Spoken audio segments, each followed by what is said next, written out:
Hi guys, welcome back to Nani creations. ఈ రోజు ఈ వీడియోలో మనం ఒక మినీ ఓఎల్ఈడి క్లాక్ అయితే తయారు చేయబోతున్నాం అనమాట. మీరు ఆల్రెడీ అయితే thumbnail లో కూడా చూసుంటారు. మనం ప్రీవియస్ గా ఒక ఎల్సిడి డిస్ప్లే యూజ్ చేసుకొని ఒక ఇంటర్నెట్ క్లాక్ అయితే తయారు చేస్తాం. ఆ వీడియో ఎవరైనా చూడకపోతే డిస్క్రిప్షన్ లో లింక్ అనేది ప్రొవైడ్ చేస్తా. సో మీరు డైరెక్ట్ గా అక్కడి నుంచి అయితే చూసేయండి. అలానే ఇక్కడ ఎన్ కార్డ్స్ లో కూడా ప్రొవైడ్ చేస్తాను అనమాట. సో అక్కడి నుంచి అయినా మీరు చూసేయచ్చు. సో ఆ వీడియోకి ఈ వీడియోకి డిఫరెన్స్ ఏంటంటే సైజ్ అన్నమాట. జస్ట్ అందులో మనం ESP8266 ఇంకా ఎల్సిడి డిస్ప్లే అయితే వాడడం. ఇక్కడ మనం యూజ్ చేయబోయేది ఉయిమోస్ D1 మినీ అన్నమాట. ఇదేంటంటే ESP8266 లాంటిదే, బట్ సైజ్ అనేది కొంచెం చిన్నగా ఉంటుంది. అలానే ఇందులో మనం 0.96 OLED డిస్ప్లే అయితే వాడుతున్నాం అనమాట. సో ఎల్సిడి డిస్ప్లే కన్నా కొంచెం బెటర్ లుకింగ్, బెటర్ గా ఉంటుంది అనమాట. సో అందుకు అదైతే యూజ్ చేస్తున్నాం. అలానే ఇంకా వీడియోకి లైక్ అయితే చేసేయండి. ఛానల్ ఏమైనా సబ్స్క్రైబ్ చేసుకోకపోతే సబ్స్క్రైబ్ అయితే చేసుకోండి అనమాట. మనం 10K సబ్స్క్రైబర్స్ కి దగ్గరలో అయితే ఉన్నాం. సో షార్ట్స్ మనం రీసెంట్ గా చాలా వరకు అయితే అప్లోడ్ చేసాం అనమాట. ఒక్కొక్క షార్ట్ లో ఒక్కొక్క ప్రాజెక్ట్ వరకు చేసాం. ఆర్డినో బేసిక్ సిరీస్ కూడా కంప్లీట్ చేసేసాం. ఒకవేళ మీరు ఎవరైనా మన ఛానల్ కి కొత్తగా వస్తే ఒకసారి వెళ్ళి ఆ వీడియోస్ కూడా చెక్ చేసేయండి. ఇక లేట్ చేయకుండా వీడియోలోకి అయితే వెళ్ళిపోదాం. ఇక మొదలెడదామా?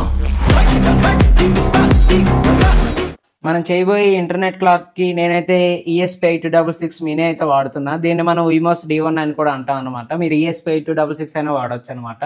సో ఇది చూడడానికి చాలా చిన్న సైజులో అయితే ఉంటుంది. సో మనం చేయబోయేది చిన్న క్లాక్ కాబట్టి నేను దీన్ని అయితే యూజ్ చేయబోతున్నా. అలానే మనం 0.96 OLED డిస్ప్లే కూడా యూజ్ చేయబోతున్నా అన్నమాట. సో దీని తాలూకు లింక్ అనేది నేను డిస్క్రిప్షన్లో అయితే ప్రొవైడ్ చేస్తాను. సో మీరు అక్కడి నుంచి అయితే డైరెక్ట్గా పర్చేస్ అయితే చేయొచ్చు. ఒకవేళ ప్రాజెక్ట్ పర్చేస్ చేయాలనుకుంటే కింద నా వాట్సాప్ లింక్ అయితే ఉంటుంది. సో మీరు నాకు డైరెక్ట్గా మెసేజ్ అయితే చేయొచ్చు అనమాట. అలానే నేను ఒక బ్రెడ్ బోర్డ్ అయితే యూజ్ చేస్తున్నా. చిన్న సైజ్ బ్రెడ్ బోర్డ్ అనమాట. ఇది మీరు చూడొచ్చు. మీరు కావాలంటే పెద్ద సైజ్ బ్రెడ్ బోర్డ్ కూడా మీరైతే యూజ్ చేసుకోవచ్చు అనమాట. దాంతోపాటు నేను ఒక USB కేబుల్ అయితే యూజ్ చేస్తున్నా కోడ్ అప్లోడ్ చేయడానికి, అలానే పవర్ సప్లై ఇవ్వడానికి కూడా. సో ముందుగా మీరు ఏం చేస్తారంటే బ్రెడ్ బోర్డ్ పైన మన ఉయిమోస్ D1 అయితే ప్లేస్ చేయండి. సో ప్రాపర్గా చూసుకొని అయితే ప్లేస్ చేయండి అనమాట. సో మీరు దాన్ని ప్లేస్ చేసేసాక చూడడానికి ఎలా అయితే ఉంటుందన్నమాట. సో మీరైతే చూడొచ్చు ఎలా వచ్చిందో. అలానే దాని తర్వాత మీరు OLED డిస్ప్లే తీసుకొని నేను ఎలా అయితే కనెక్ట్ చేస్తున్నానో మీరు కూడా అలానే చేయండి. నేనైతే ఇక్కడ ఎటువంటి జంపర్ వైర్స్ అయితే యూజ్ చేయట్లేదు. మీరు స్క్రీన్ మీద సర్క్యూట్ డయాగ్రామ్ కూడా చూడొచ్చు ఎంత సింపుల్గా మనం దీన్ని తయారు చేయొచ్చు అనేసి. దీనికి సంబంధించిన కోడ్ అనేది నేను డిస్క్రిప్షన్లో అయితే ప్రొవైడ్ చేస్తాను. దాని తర్వాత USBతో పవర్ సప్లై అయితే ప్రొవైడ్ చేయండి అనమాట. సో గుర్తుపెట్టుకోండి, పవర్ సప్లై ఇవ్వడానికి ముందు మీరు కొన్నిసార్లు OLED డిస్ప్లే అయితే రిమూవ్ చేయాల్సి ఉంటుంది. కోడ్ అయితే అప్లోడ్ అవ్వదు అనమాట. దాని తర్వాత ఆర్డినో ఐడి సాఫ్ట్వేర్ ఓపెన్ చేసి కోడ్ అయితే పేస్ట్ చేసేసేయండి. కోడ్ అనేది డిస్క్రిప్షన్లో అయితే ఉంటుంది. సో మీరు డైరెక్ట్గా అక్కడి నుంచి కాపీ చేసుకొని ఇక్కడ పేస్ట్ అయితే చేసేయచ్చు అనమాట. దాని తర్వాత టూల్స్లోకి వెళ్ళి బోర్డ్ టైప్ అండ్ పోర్ట్ అయితే సెలెక్ట్ చేసుకోవాలి. సో నేను ఇక్కడ యూజ్ చేస్తున్నది ఉయిమోస్ D1 కాబట్టి నేను దాన్ని అయితే సెలెక్ట్ చేసుకున్నా. అలానే దాని తర్వాత పోర్ట్ అయితే సెలెక్ట్ చేసుకోవాలి. దాని తర్వాత మీరు సింపుల్గా అప్లోడ్ బటన్ మీద క్లిక్ చేశారంటే ఫస్ట్ కోడ్ అనేది కంపేర్ అవుతుంది. దాని తర్వాత అప్లోడ్ అవుతుంది. ఇదంతా చేయడానికి ముందు మీరు ఇంటర్నెట్ తాలూకా డీటెయిల్స్ అయితే ప్రొవైడ్ చేయాలన్నమాట. సో SSID అంటే మీ హాట్స్పాట్ తాలూకా నేమ్, అలానే పాస్వర్డ్ అంటే మీ హాట్స్పాట్ తాలూకా పాస్వర్డ్ అనమాట. మనం చేయబోయేది ఇంటర్నెట్ క్లాక్ కాబట్టి మనం ఈ డీటెయిల్స్ అయితే పక్క ప్రొవైడ్ చేయాలి. సో చూసుకోండి, క్యాపిటల్ అండ్ స్మాల్ లెటర్స్ రెండు కంపేర్ చేసుకొని అక్కడైతే ఎంటర్ చేయండి అనమాట. ఒకవేళ మిస్టేక్గానే ఎంటర్ చేశారంటే నెట్వర్క్ అయితే కనెక్ట్ అవ్వదు. సో ఇదైతే మీరు గుర్తుపెట్టుకోవాల్సిన విషయం అన్నమాట. అలానే దాని తర్వాత చెప్పాను కదా ఆల్రెడీ, అప్లోడ్ బటన్ మీద క్లిక్ చేశారంటే ఫస్ట్ స్కెచ్ అనేది కంపేర్ అవుతుంది. దాని తర్వాత అప్లోడ్ అనేది అవుతుంది అనమాట. సో కంపైలైజేషన్కి కొంత టైం అయితే తీసుకుంటుంది.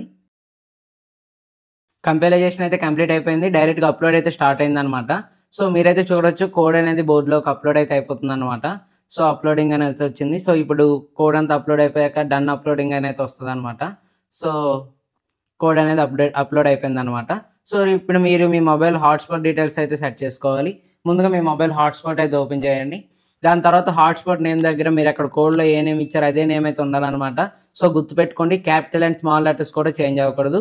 సెక్యూరిటీలోకి వచ్చేసి నేను ఏం పెట్టానో మీరు కూడా అదే పెట్టండి అనమాట. ఒకవేళ అది లేకపోతే WPA2 అయితే పెట్టండి. అలానే హాట్స్పాట్ తాలూకా పాస్వర్డ్ కూడా మీకు నచ్చింది మీరు పెట్టుకోవచ్చు. సో నా హాట్స్పాట్ అండ్ నా నెట్వర్క్ డీటెయిల్స్ అయితే ఇవి. సో నేను ఈ డీటెయిల్స్ అన్ని కూడా కోడ్లో అయితే ప్రొవైడ్ చేసేసా. సో ఇప్పుడు ఏంటంటే సింపుల్గా మనం మన ఉయిమోస్ D1కి జస్ట్ పవర్ సప్లై అయితే ప్రొవైడ్ చేయాలన్నమాట. సో పవర్ సప్లై ప్రొవైడ్ చేసిన వెంటనే అదే ఆటోమేటిక్గా మన హాట్స్పాట్కి అయితే కనెక్ట్ అయిపోతుంది. మనం ఏమీ చేయవలసిన అవసరం అయితే లేదు. సో మీరైతే చూడొచ్చు. సో పవర్ సప్లై అయితే ప్రొవైడ్ చేసా. కనెక్ట్ అవ్వడానికి అరౌండ్ ఒక 5 to 10 seconds అయితే టైం తీసుకుంటుంది అనమాట. సో మన క్లాక్ అనేది కనెక్ట్ అయిపోయింది అనమాట. సో మీరైతే చూడొచ్చు. సో కనెక్ట్ అయిపోయింది. ఒకటి వచ్చేసి నా ల్యాప్టాప్ కనెక్ట్ అయింది. సెకండ్ వచ్చేసి మన క్లాక్ అయితే కనెక్ట్ అయింది అనమాట. సో మీరు ఇప్పుడు మన ప్రాజెక్ట్ని అయితే అబ్జర్వ్ చేయొచ్చు అనమాట. ఇక్కడ మనకి టైం వస్తుంది, డేట్ వస్తుంది, డే వస్తుంది. అలానే మన ఛానల్ తాలూకా నేమ్ అనేది స్క్రోల్ అవుతుందనమాట. సో, మీరైతే చూడొచ్చు ప్రాజెక్ట్ అనేది ఎలా అయిందో. సో, కెమెరాలో ప్రాపర్‌గా స్క్రీన్ అనేది కనిపించడం లేదు. బయటైతే ప్రాపర్‌గా కనిపిస్తుంది. సో, ఇదొక్కటి ఇక్కడ కాంప్రమైజ్ మీకు చూపించడానికి కొంచెం ప్రాబ్లమ్ వచ్చిందనమాట. అంతే, ఇక్కడ ప్రాజెక్ట్‌లో ఎటువంటి ప్రాబ్లమ్ అయితే లేదు. వీడియో అయితే చూసేసారు కదా. సో, వీడియో ఎలా అనిపించిందో తప్పకుండా కామెంట్ అయితే చేయండి. దాంతోపాటు నెక్స్ట్ ఏ ప్రాజెక్ట్ కావాలో కూడా కామెంట్ చేయండి. అలానే మీకు గాని ఎటువంటి ప్రాజెక్ట్ రిక్వైర్మెంట్స్ ఉంటే ఇక్కడ కనిపిస్తున్న నెంబర్‌కి వెంటనే కాంటాక్ట్ అయితే అయిపోండి అనమాట. డిప్లొమా ప్రాజెక్ట్స్ అవ్వచ్చు, బీటెక్ ప్రాజెక్ట్స్ అవ్వచ్చు, స్కూల్ ప్రాజెక్ట్స్ అవ్వచ్చు, ఎటువంటి ప్రాజెక్ట్స్ అయినా ఇక్కడ ఉన్న నెంబర్‌కి కాంటాక్ట్ అయితే అయిపోండి. సో, అప్‌కమింగ్‌లో చాలా ఇంట్రెస్టింగ్ వీడియోస్ అయితే రాబోతున్నాయి అనమాట. సో, ఛానల్ వెంటనే సబ్స్క్రైబ్ అయితే చేసుకోండి. ఫాస్ట్‌గా 10K సబ్స్క్రైబర్స్ కంప్లీట్ చేసేయండి. ఇక చెప్పడానికి ఏం లేదనమాట. సో, నెక్స్ట్ వీడియోలో ఇంకా ఇంట్రెస్టింగ్ ప్రాజెక్ట్ అయితే కలుద్దాం. So, thank you for watching. Please do like, share and subscribe.